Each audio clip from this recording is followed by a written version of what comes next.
At the beginning of the year, I picked the Phillies to win it all, and so far I don't look dumb.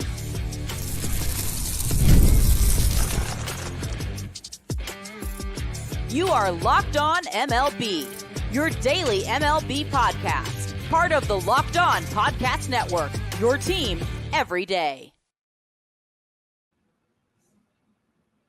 Hello, baseball fans, and welcome to Locked On MLB, part of the Locked On Podcast Network, where it's your team every day. This is the daily podcast. We talk about all of Major League Baseball. I am your host, Paul Francis Sullivan. Please call me Sully. I've been a baseball podcaster for well over a decade now, and this is my sixth season here at the Locked On Podcast Network, where I'm doing double duty this year because I'm hosting Locked On MLB every day and also Locked On A's every single day. Because why not? 5 podcasts a week was just not enough. I need to bump it up to 10. There we go. Follow us at Locked On MLB Pods on Twitter or whatever it's called these days. And I am your pal Sully. I'm at Sully Baseball on Twitter, Sully Baseball Podcast on Instagram. Today's episode is brought to you by our friends at Prize Picks. The easiest and most exciting way to play daily fantasy sports. Go to prizepicks.com/LockedOnMLB. Use code lowercase LockedOnMLB for first deposit match up to $100. You may have heard a slight giggle at one point. That belongs to friend of the podcast, friends of winners everywhere. It's Connor Thomas from Locked On Phillies. How you doing, buddy? What's up, Sully? I'm doing great, man. How could I not be with this team? I know, my God. This is let's take care of the trivia question first. Because you and I are going to dive headfirst into this. We had Chuck Freeman on the other day from Locked On Brewers, and he's terrific. The trivia question was, who was the first Milwaukee Brewer to win a Gold Glove? And The answer to that is George Boomer Scott. George Scott, who is a Red Sox legend for years and years, but actually had his best years with the Milwaukee Brewers.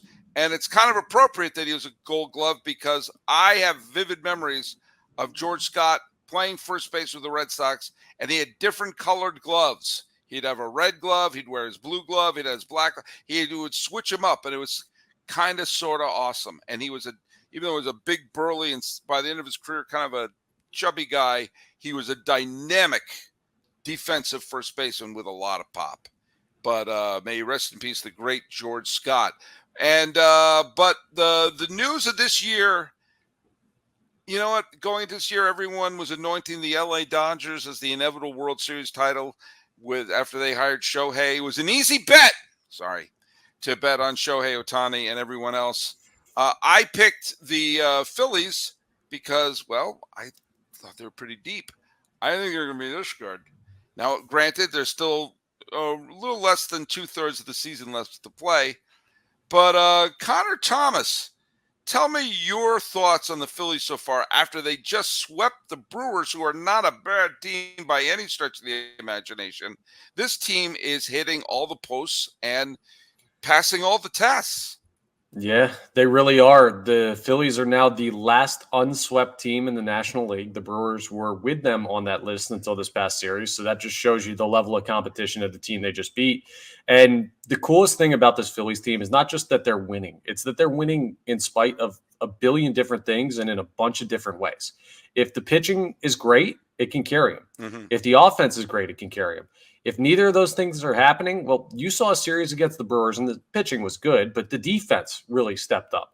If the stars aren't hitting, the depth has been incredible with guys like Christian Pache, and you look at Cody Clemens, David Dahl came up for a cup of coffee to start this series, and he was a huge part of this homestand for the Philadelphia Phillies. Homered in a big spot in a game that was low scoring. Like, everybody they put on the field is stepping up for the occasion. How could I forget Edmundo Sosa, who stepped in for Trey Turner with his hamstring injury that he's been dealing with for about a month now.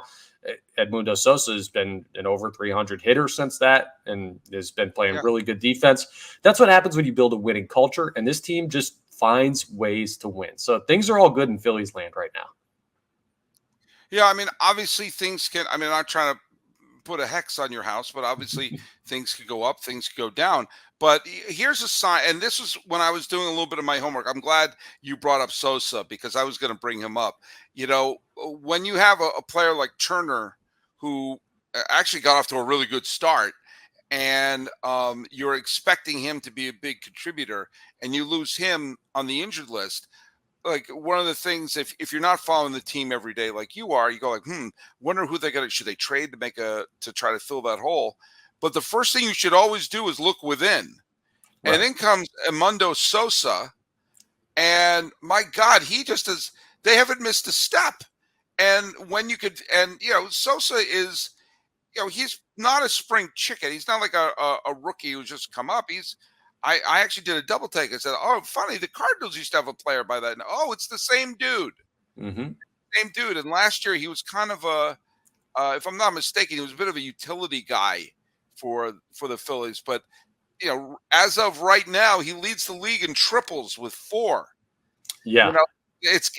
When you have a team where you lose a Turner and you don't miss a beat, that's a sign that something special is happening. No, absolutely. And Edmundo Sosa deserves a lot of credit for backing up Trey Turner. The crazy thing is it's not just him. He's kind of one of the expected guys because he's had moments with the Phillies in the past. He just hasn't had opportunity because of the strength of his roster. But Cody Clemens started the season in AAA. He had a cup of coffee up here last year because of the Bryce Harper injury. He has been really big in the chances he's gotten. I brought up David Dahl already. Christian Pache hasn't gotten too much time since the Phillies signed him ahead of last season, and he's gotten moments.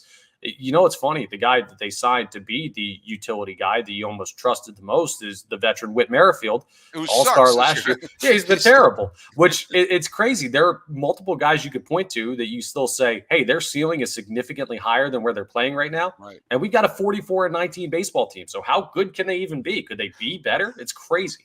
Well, and by bringing that up, I mean, right now, Merrifield's stats are like he's a below a replacement player at this point. Mm-hmm. But that's not who he is. And the beauty of baseball is unless a player gets really hurt or just really falls off the deep end, if you start off way above your head, chances are you'll come back down to earth. Right. If you're a good player like Whit Merrifield and you come stumbling out of the gate, eventually you'll right the ship. Mm-hmm. And it's one of the things that when you take a look at the fact we're almost at mid-June, but next week will be in mid-June. And this is a critical part for every team, as I mentioned on the show ad nauseum, between Memorial Day and the end of August is where you look to fill your holes because you got the trade deadline going. And for a team like the Phillies, part of the holes they're going to fill, they're not going to fill with players, they're going to fill with time.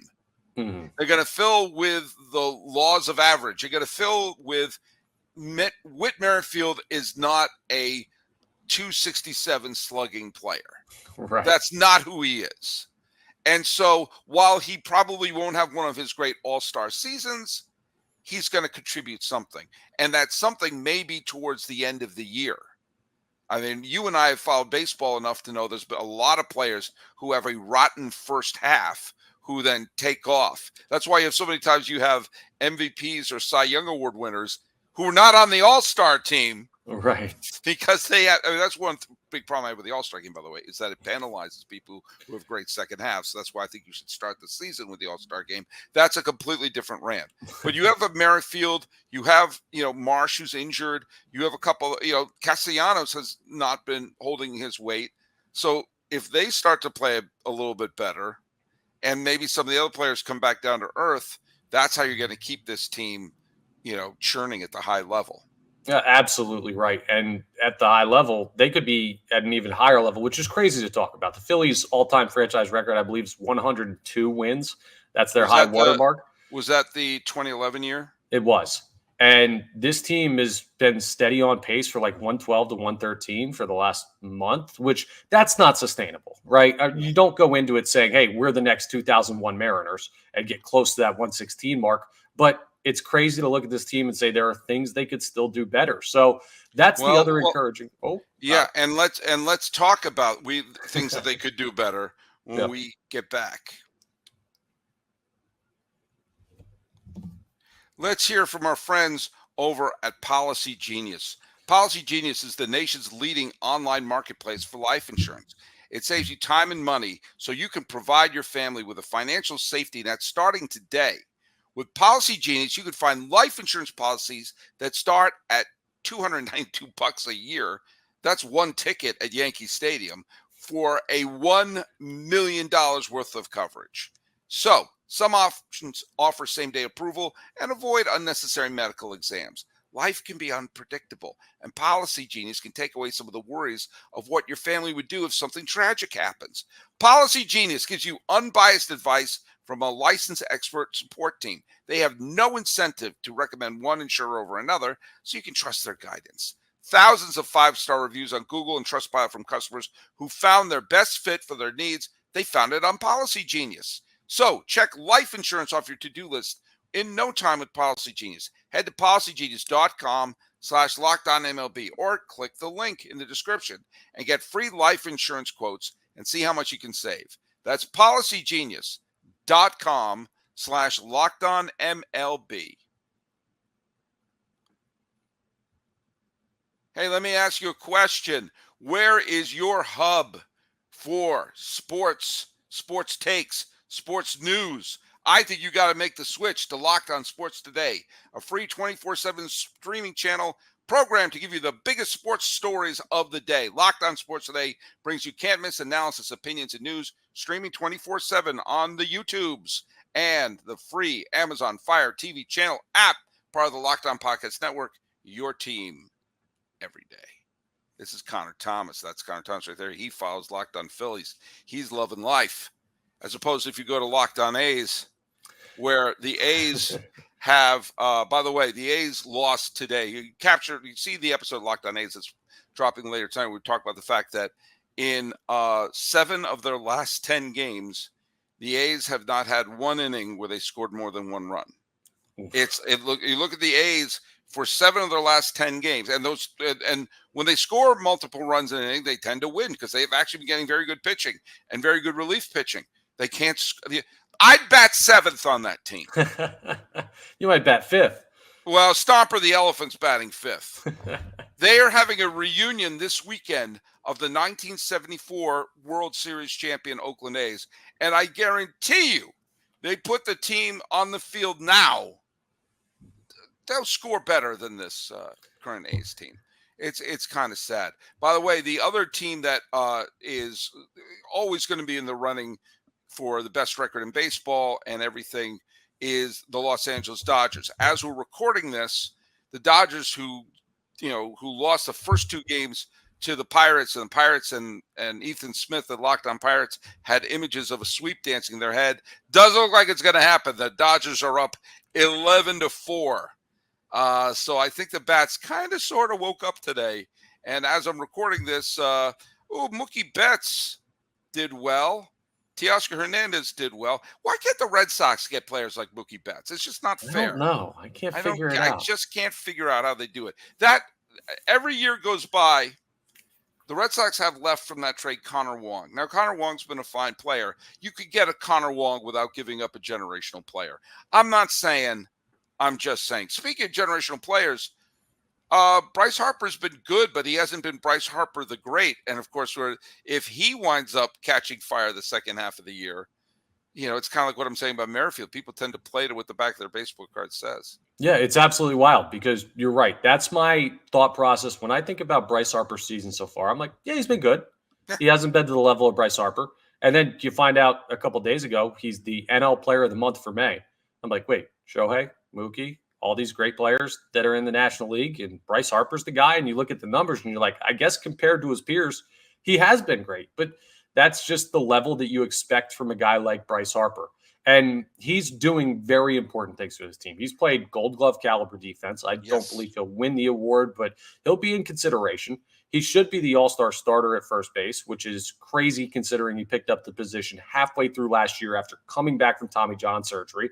And at the plate, he's been quiet relative to his own watermark, but he's been unbelievable compared to the average MLB player. So I don't want to say he's the straw that stirs the drink because the Phillies have about 6 or 7 straws in their drink right now.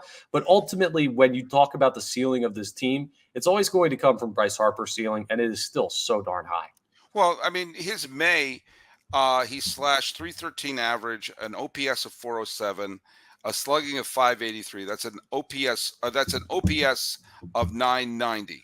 Pretty good. He wound up hitting 7 home runs. I mean, it wasn't. It wasn't like what Judge did. Right. But you're right. I think one of the best things that happened with Harper is, especially after he had the injuries in that in the 2022 season, that he's come back and he has become a fine first baseman. Mm-hmm. He has adapted to it, and that's allowed them to keep Schwarber, who again is one of the weirdest players in baseball, because if you're a traditional dude, you're thinking he's like a Dave Kingman type, and then if you actually watch him, you realize, oh my God, this guy adds so much production, even if it's not some of the sexiest numbers. But you put his butt in the DH. Yep. Yeah, that's why we have Kyle Schwarber.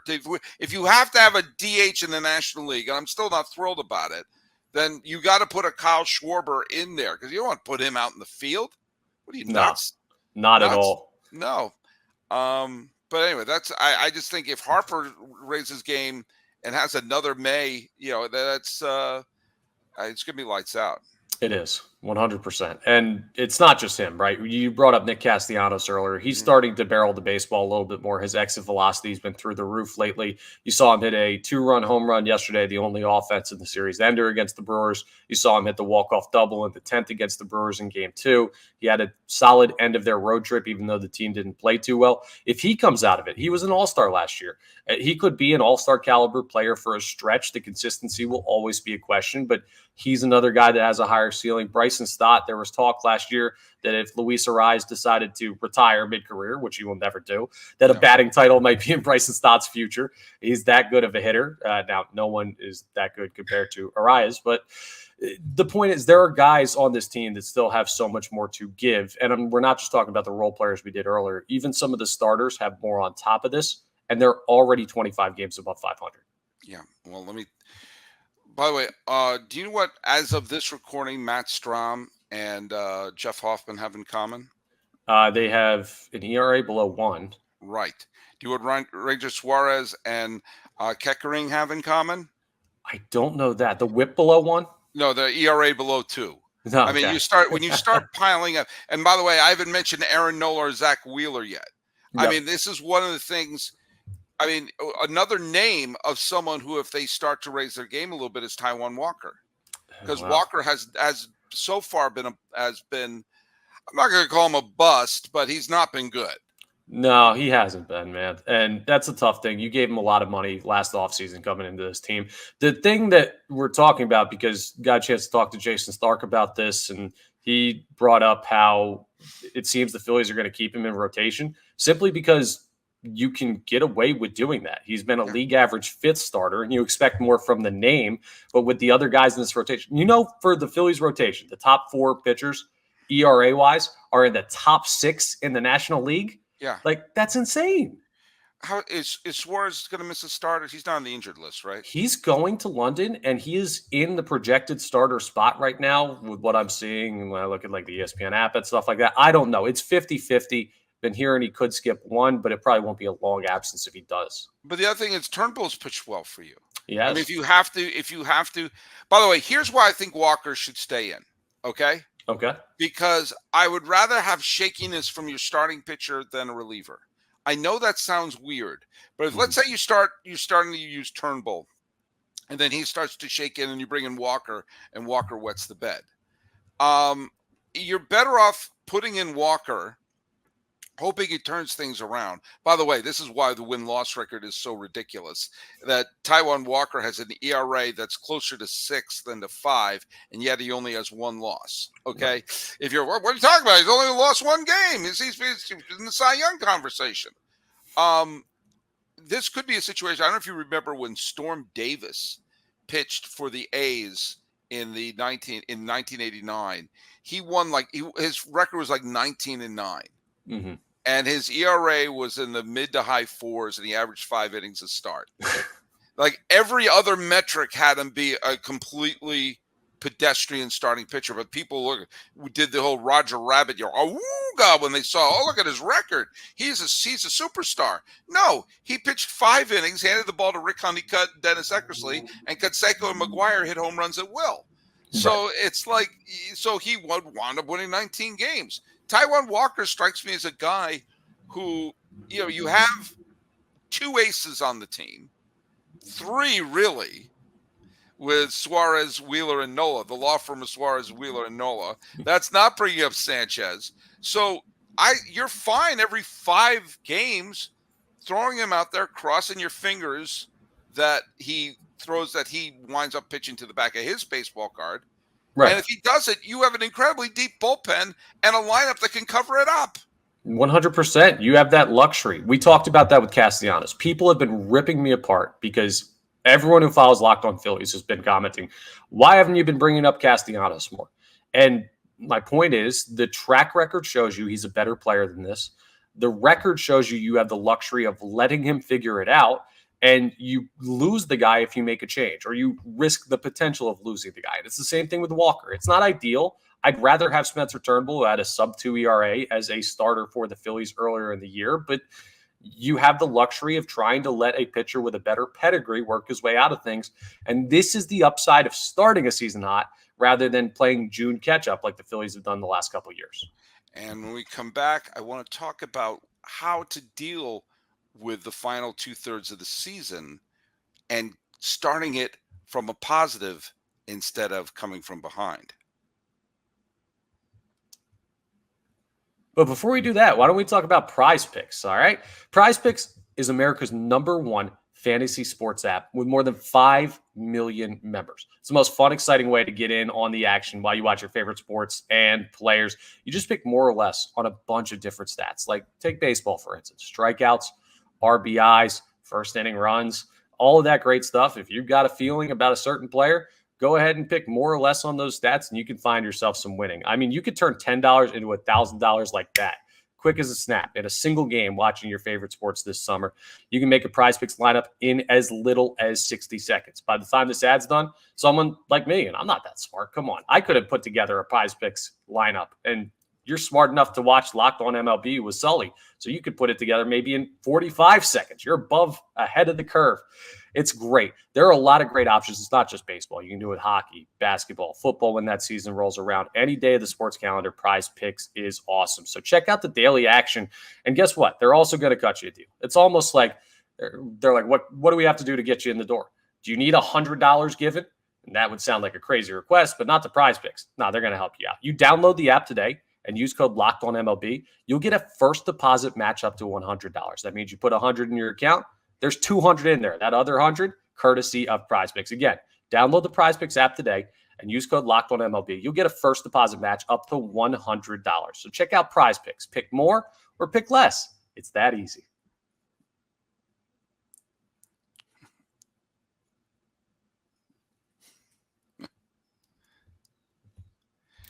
Computer got stuck, but I'm here to tell you that Locked On has started the first ever national sports 24/7 streaming channel on YouTube. Now it's available on the Amazon Fire TV and the free Fire TV channels app.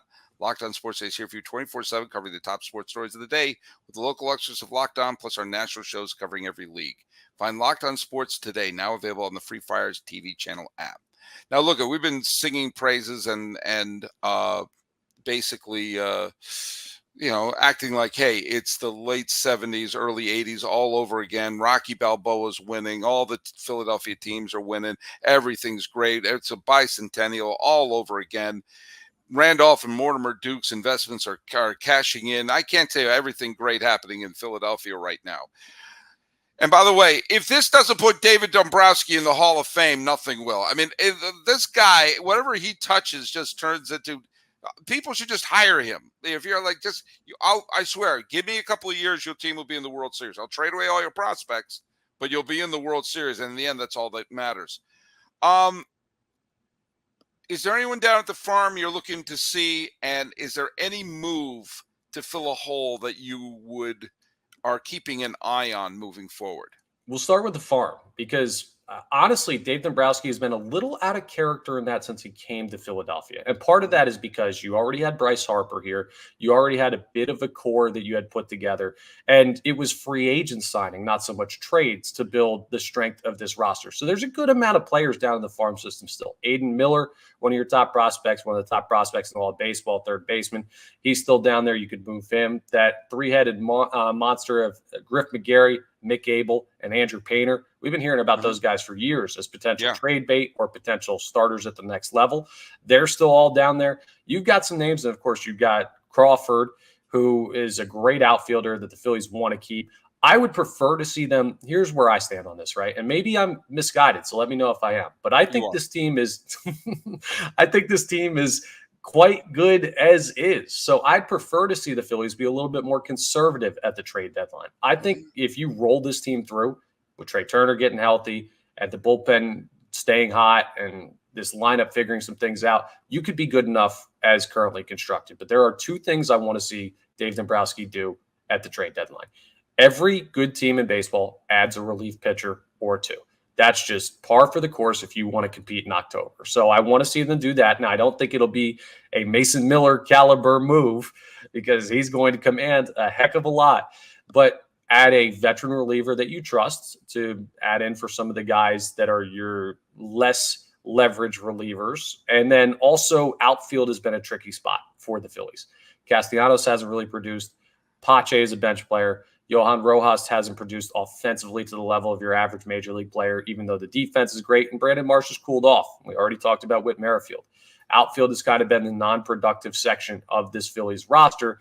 So if you want to go out there and see who's available, maybe a Jazz Chisholm out of Miami, make a splash move, that could be something. But I see that as more of like a depth move as well. So outfield, relief pitcher, that's probably all the Phillies are going to look to do come trade deadline. Hey, everyone, I have to jump in here. We had tremendous technical problems at the end of the episode. You probably saw there were some glitches that were going on. Well, it got out of control. And so, hey, I'm sorry, Connor Thomas. We had to end the show. Maybe is that an omen for the Phillies and maybe they may have some trouble later on? I don't know. Follow Connor Thomas at Connor Thomas 975 for the best news about the Phillies, and check out his terrific show. Hey, running down the major leagues, the Royals edged the Guardians 4-3. The Blue Jays held on for a late Orioles rally to win 6-5. I mentioned the Mariners shut out the A's again, and the Dodgers made quick work of the Pirates 11-7.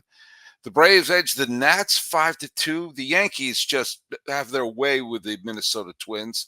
Weaver won 8-5, Holmes with a save. The Rockies snuck past St. Louis 3-2.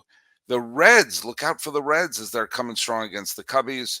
The D-backs beat the Pirates 4-3, and the Red Sox absolutely trounced the horrible White Sox 14-2.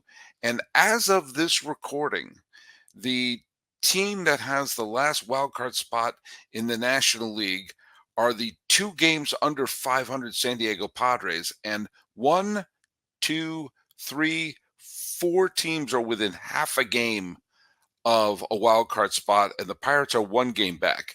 So the D-backs, Reds, Giants, and Cardinals are all a half game out of a playoff spot, and the Pirates are only 1 game back. So it's going to be a fun time. Hey, I'm going to be on the road for the next few days. So we have a couple of evergreen podcasts that I have for your enjoyment. Hopefully you'll like them. And I'm going to be doing 1 or 2 episodes on location, but your pal Sully is going to be traveling for a few days. So enjoy some of the evergreen podcasts I have coming up at the beginning of next week. Thanks a lot, Connor Thomas, and follow us at Locked On MLB Pods on Twitter or on Instagram. I'm your pal Sully, but Sully Baseball on Twitter, Sully Baseball Podcast on Instagram. Praising the Phillies with Connor Thomas. This has been Locked On MLB. I am your host, Paul Francis Sullivan. Please call me Sully.